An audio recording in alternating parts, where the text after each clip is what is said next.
Welcome to the online service dated 25th of October 2020. Let us pray. O Lord Heavenly Father, we ask the Holy Spirit to be with us and guide us on this online service, Jesus, and let us do everything only for the name of Jesus Christ, our Lord and Savior. Amen. We will start with the song. Rejoice in the Lord always, and again I say rejoice. Rejoice in the Lord always, and again I say rejoice. Rejoice, rejoice, and again I say rejoice. Rejoice, rejoice, and again I say rejoice.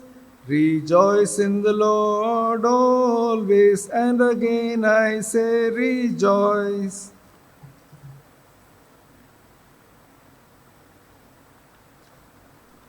Please join in the prayer starting on page 1. Let us worship God. God is spirit, and those who worship Him must worship in spirit and truth. Grace to you and peace from God our Father and the Lord Jesus Christ. This is the day that the Lord has made. Let us rejoice and be glad in it. Grace, mercy, and peace will be with us from God the Father and from Jesus Christ, the Father's Son, in truth and love. Let everyone who is thirsty come. Let anyone who wishes to take the water of life as a gift. The Lord is near to all who call on Him, to all who call on Him in truth.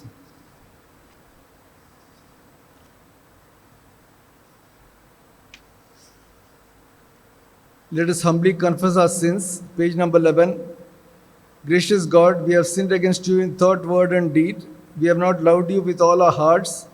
We have not loved our neighbors as ourselves. Have mercy upon us. We ask you, cleanse us from our sins and help us to overcome our faults through Jesus Christ our Lord. Amen. Now the Bible portion will be read to us. Today's Bible reading is from 2nd Chronicles chapter 34 verses 8 to 21. In the 18th year of his reign, after he had purified the land and the temple by ending pagan worship, King Josiah sent 3 men to repair the temple of the Lord God. Shaphan, son of Azaliah, Maaseiah, the governor of Jerusalem, and Joah, son of Joahaz, a high official. The money that the Levite guards had collected in the temple was handed over to Hilkiah the high priest. It had been collected from the people of Ephraim and Manasseh and the rest of the northern kingdom, and from the people of Judah, Benjamin, and Jerusalem. This money was then handed over to the 3 men in charge of the temple repairs, and they gave it to the carpenters and the builders to buy the stones and the timber used to repair the buildings, and that the kings of Judah had allowed to decay. The men who did the work were thoroughly honest. They were supervised by 4 Levites, Jahath and Obadiah of the clan of Merari, and Zechariah and Meshullam of the clan of Kohath. The Levites were all skillful musicians. Other Levites were in charge of transporting materials and supervising the workmen of various jobs, and others kept records or served as guards. While the money was being taken out to the storeroom, Hilkiah found the book of the law of the Lord, the law that God had given to Moses. He said to Shaphan, I have found the book of the Lord here in the temple. He gave Shaphan the book, and Shaphan took it to the king. He reported, We have done everything that you commanded.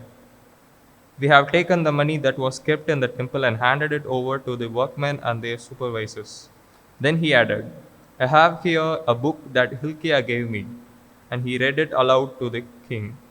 When the king heard the book being read, he tore his clothes in dismay and gave the following order to Hilkiah, to Ahikam son of Shaphan, to Abdam son of Micaiah, to Shaphan the court secretary, and to Asaiah the king's attendant. Go and consult the Lord for me and for the people who still remain in Israel and Judah. Find out about the teachings of this book, the Lord is angry with us. Our ancestors have not obeyed the word of God and have not done what this book says must be done. Amen. Let us bow our heads in prayer. Loving Heavenly Father, we have come here to worship you, Lord, in this English service. Lord, thank you for having us here today, Lord. Lord, help us to concentrate in whatever you're going to talk to us today, Lord. Help us to listen to your whispering sound, Lord.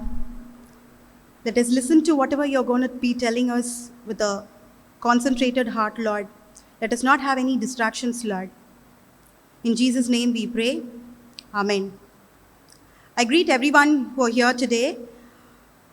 So, in spite of this pandemic, few of you have joined us today and few are watching this video on social media.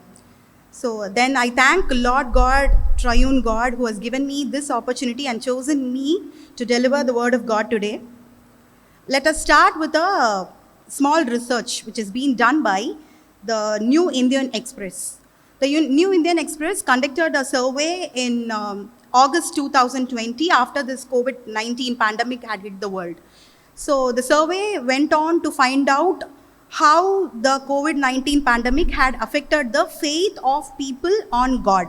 And surprisingly, they had arrived at this conclusion that around 22.7% of the people in India have lost their faith in God, that they have lost that faith that there's a person called God at all because of the difficulties that they had faced during this COVID-19.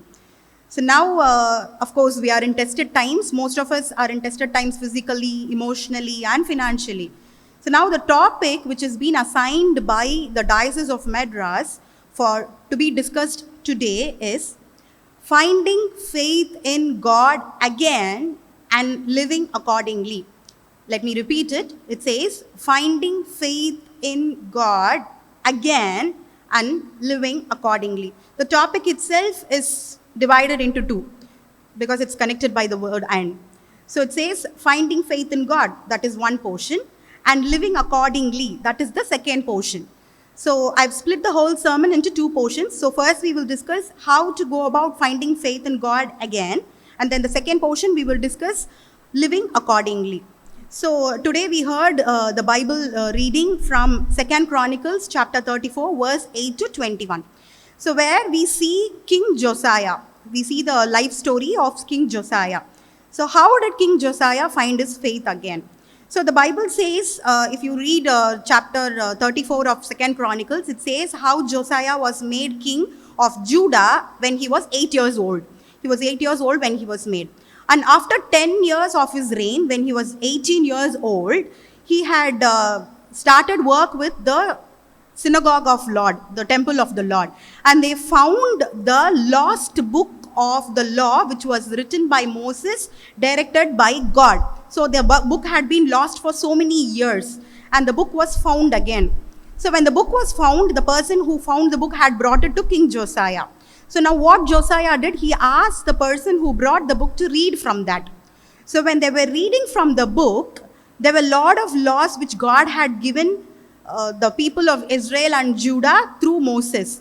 And King Josiah was very much aware that his forefathers and himself too and the people of Judea were not following even one word of the law book. So he was so disappointed, he felt so guilty that he tore his robes and he was completely devastated. Then he sent word to a prophetess to find out what was in store for the people of Judah and the king from God. So the people went to find a prophetess called Huldah, and she prophesies that because Josiah had felt guilty of the forefathers' sin, God will not bring the wrath of him on the people of Judah till the day of King Josiah. So we see the history later on, till Josiah was ruling over Judah. The wrath of God was not on the people of Judah, and they had all turned back to the living God of their forefathers. So this is the story. So what do we get from this story as such? King Josiah had this guilt in his heart, the guilt which was given by God. The guilt of whatever sins were done by his forefather was predominant in his heart, and he turned back to God. So now we have discussed the way guilt turns us back to God in lot of sermons throughout our whole Christian life. So I wanted to approach this topic in a negative kind of way. So there are two types of guilt. There is a God-given guilt and there is a Satan-given guilt, because the Bible says Satan is an accuser. He keeps on accusing us that we have sinned. In spite of God, Jesus have died on the cross to forgive all our sins, Satan keeps accusing us and pushing us to this guilt. So how does this guilt affect our faith? Very simple. What is guilt? Guilt is basically a negative feeling. And with guilt comes so many other negative feelings. What are they? With guilt comes shame. We are ashamed of ourselves. If we had done something wrong, we are ashamed of ourselves. And with guilt, even anger comes into our lives. We are angry with the person who might have sinned against us, or many people are angry with themselves. It's very difficult to live with self-anger or self-hate. And we also are also pushed into bitterness. We are very bitter with whatever we have done in the past. So guilt brings with itself shame, anger, bitterness, and also depression. There are many youngsters today, and not just youngsters. We have heard a lot of news during this COVID-19 where people have just killed themselves because of depression. They might have lost their jobs, they killed themselves. They didn't have enough livelihood, they killed themselves. Or we even heard of students who have killed themselves because they were not able to prepare for NEET exam. They were just guilty. There was this one girl who wrote a letter to their father and mother saying, I am sorry, because she was so guilty that she was going to let them down. So with guilt comes a lot of negative feelings, and the faith that we have in God is completely broken down. So today we have to realize that for a very good spiritual growth in God, our mental health is very important. How do we achieve mental health if we are going through all these negative feelings because of guilt? Let's go back to the Bible. What does Bible say about guilt? The Bible says in Romans chapter 8:1, I'm reading from the New King James Version, there is therefore now no condemnation for those who are in Christ Jesus. There is no condemnation of sin if we are in Christ Jesus. We all believe that we are in Christ Jesus, right? Don't we? We all believe that we are in Christ Jesus. We believe. Why are we made Christians? Why are we Christians? Because we believe in the gospel. What is the gospel? We believe that God is the Son of God, and He came down to earth for your sin and my sin and for all the sin of the human beings. And He died on the cross for the past sins, the present sins, and the future sins, and He redeemed us. And He gave us salvation, and He will come back again to take us back into the glorious kingdom of heaven that He is preparing for us. So that is the gospel. And the Bible clearly says, if you believe in Jesus Christ, there's no condemnation. Then why do we keep going back to the same old guilt of the past sins for which we have already been forgiven? I remember a story. I want to share a story with you all. Once there was this young boy who loved Disney characters. Are there any young kids who don't love Disney characters? We all love Disney characters, like Mickey, Minnie, and Goofy, Pluto. We all love those Disney characters. And his parents, for his 8th birthday, got him a deluxe ticket to go visit Disney World. And this boy was very excited getting the ticket. Then once he opened the envelope and took the ticket out, he was completely disappointed. He said, no, this ticket is not fair. It's not true. It's a fake one. The parents had actually got a true ticket, but this boy was reluctant to believe it. He said, no, this is a fake one.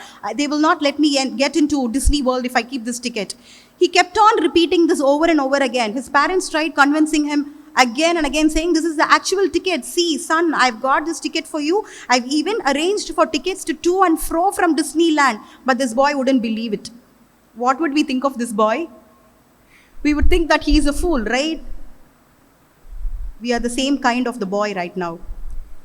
Jesus came down to earth, leaving all His heavenly glory, and died on the cross for us, for my sin, your sin, and for the sins of all the humans on the earth. But we still live in the guilt. We always tell us, what if this would have happened? I would have not done this sin. What if this would have happened? I would have not done this. We live in a life of what ifs. What if this was there? What if this was there? What if I never met this person? I would have not done this sin. What if I was not put in this situation? I would have not done this sin. This what if is a life of guilt. It is a complete life of guilt. Today, Lord God, Triune God, wants us to let go of the guilt that we have in our hearts and very strongly be rooted in faith. If the little boy would have had complete trust on his parents, he would have believed that the ticket was real. But this boy didn't have enough faith in his parent. Today, the faith, the shattered faith that we have is the only reason why we have guilt in our lives. If we hold on to God very strongly and believe that what He has doing for us is good, we would definitely let go of the past guilt. So that is the first thing that I wanted to discuss with you, guilt. So now we'll move on to the second part of the sermon. It is living accordingly. So there was this famous philosopher called C.S. Lewis. This is what he says. You can't go back and change the beginning. That it means that you can't change your past.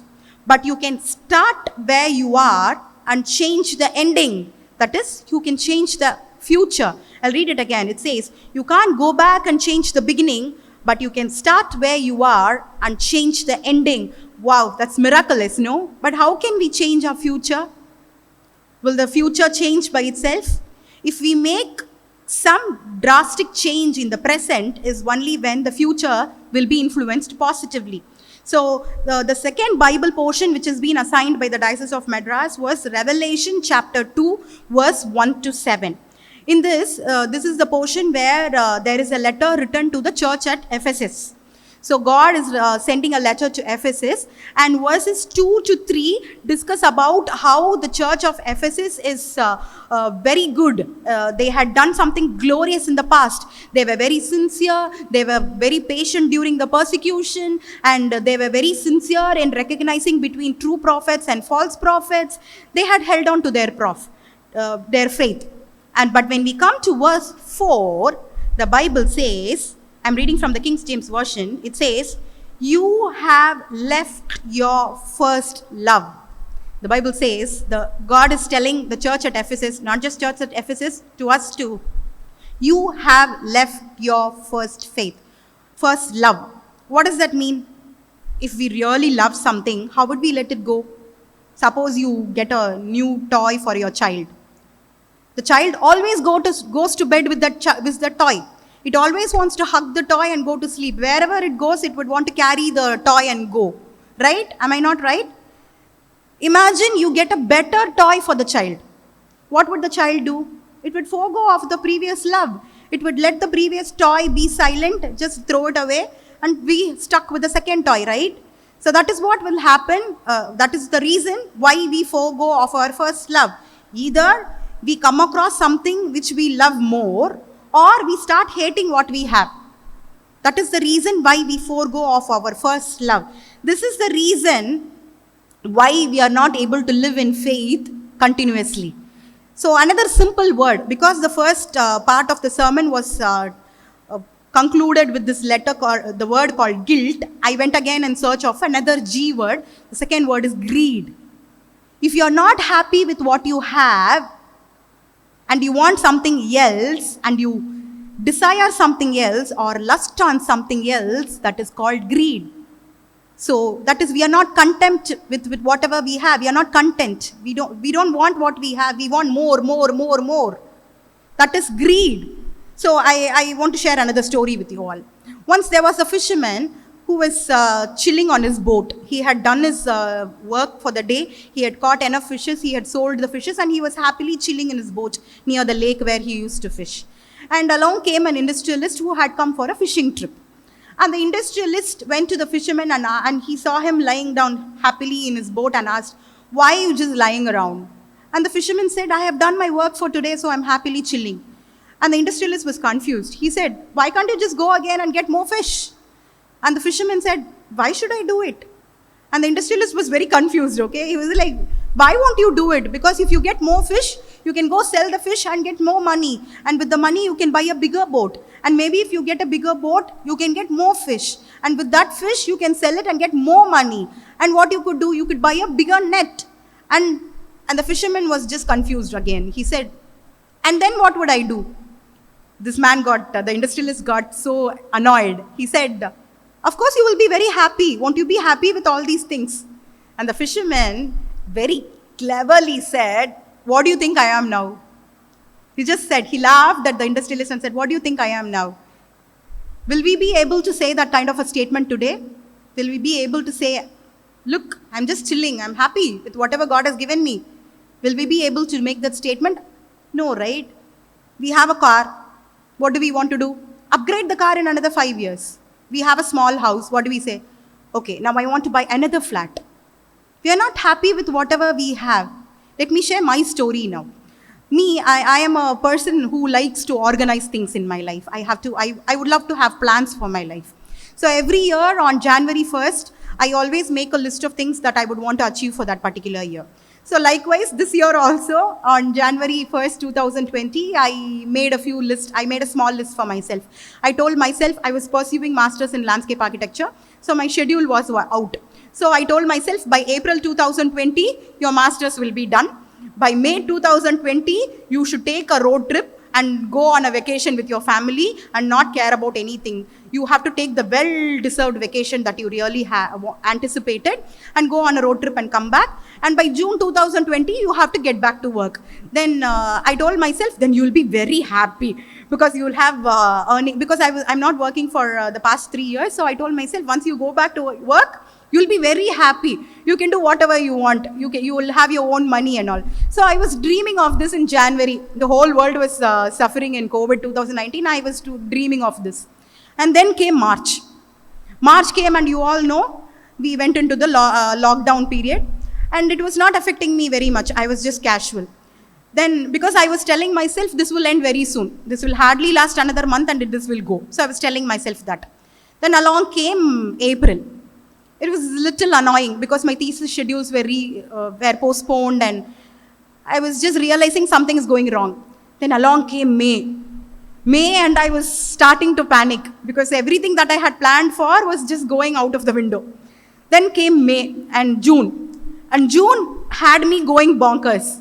I was just going crazy because my plan was that I had to go back to work in June and I was dreaming of being happily ever after and everything was out. I was so confused, I was so irritated and I was just booming with negative emotions. And along came July. July, I was on the verge of depression. I was just screaming at everybody. I was blaming everyone and I was like, why is my life not fair? Then one day, I was just preparing for the newsletter for August, in July end. And God spoke to me and gave me this verse. We all know this verse. It's a very common verse. We have been reading this verse right from our childhood. It would even be a very common memory verse in Sunday school. You know what it is?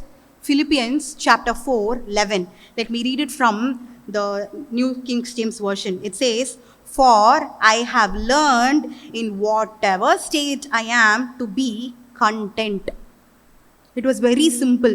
I had underlined that verse in my Bible all the times. So Apostle Paul is writing a letter to the Philippian church and he says, I have learned to be content in whatever state I am. Then I realized, how foolish have I been? How foolish have I been to think that only if my plan is being followed, I'll be happy. Only if I get whatever I was dreaming of, I will be happy. Because among the COVID-19 2019 situation, many people had lost their jobs. Many people had lost their loved ones. Many people didn't have a livelihood. Many people didn't have food to eat. They were just thrown on the streets. They were walking down the streets to reach their home villages. Many people were stranded in outside countries from their families. I was very lucky to be with my family. I was very lucky and blessed to have enough food on my table. I was very lucky to be with my family and spend a lot of time with my family. I have a 4-year-old daughter. I had enough time to spend with her and mentor her. Then I came into this realization, how foolish had I been? I had not been content with whatever I had. I was just greeding on something else. And I was just so relieved that, and I made myself a decision that I had to be happy with whatever I had. Today, most of us are still undergoing a lot of physical issues, lot of emotional issues, lot of financial issues due to COVID-19. God just asks us to be content with whatever we have. If we have a roof above our head, if we are happily sleeping in our homes, if we are not in the COVID-19 ward, if we have enough food to eat, we have to be very content with what we have today. That is how we express the faith that we have in God. If we are happy with what we have, it means that we trust in God.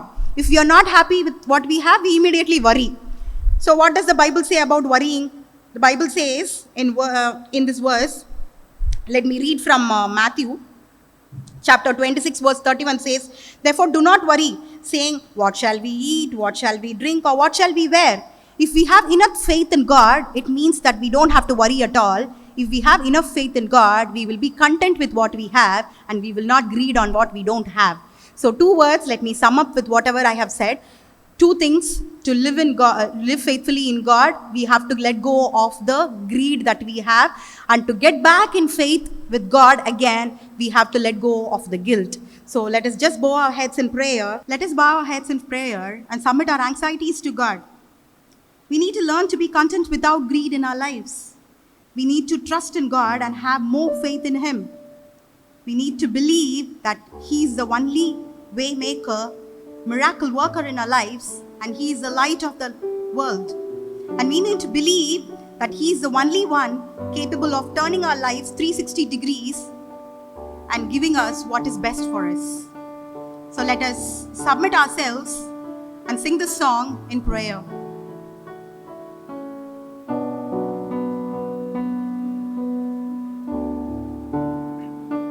You are here, touching every heart. I worship you. I worship you. You are here, healing every heart. I worship you. I worship you.